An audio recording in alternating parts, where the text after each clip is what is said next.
Proverbe 18. Celui qui se tient à l'écart cherche ce qui lui plaît, il s'irrite contre tout ce qui est sage. Ce n'est pas à l'intelligence que l'insensé prend plaisir, c'est à la manifestation de ses pensées. Quand vient le méchant, vient aussi le mépris, et avec la honte, vient l'opprobre. Les paroles de la bouche d'un homme sont des eaux profondes, la source de la sagesse est un torrent qui jaillit. Il n'est pas bon d'avoir égard à la personne du méchant, pour faire tort au juste dans le jugement. Les lèvres de l'insensé se mêlent aux querelles, et sa bouche provoque les coups. La bouche de l'insensé cause sa ruine, et ses lèvres sont un piège pour son âme. Les paroles du rapporteur sont comme des friandises, elles descendent jusqu'au fond des entrailles.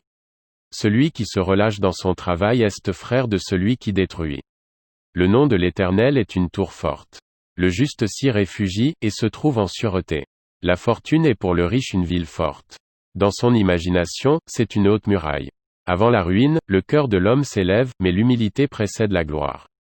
Celui qui répond avant d'avoir écouté fait un acte de folie et s'attire la confusion. L'esprit de l'homme le soutient dans la maladie, mais l'esprit abattu, qui le relèvera? Un cœur intelligent acquiert la science, et l'oreille des sages cherche la science. Les présents d'un homme lui élargissent la voie, et lui donnent accès, auprès des grands. Le premier qui parle dans sa cause paraît juste, vient sa partie adverse, et on l'examine. Le sort fait cesser les contestations, et décide entre les puissants.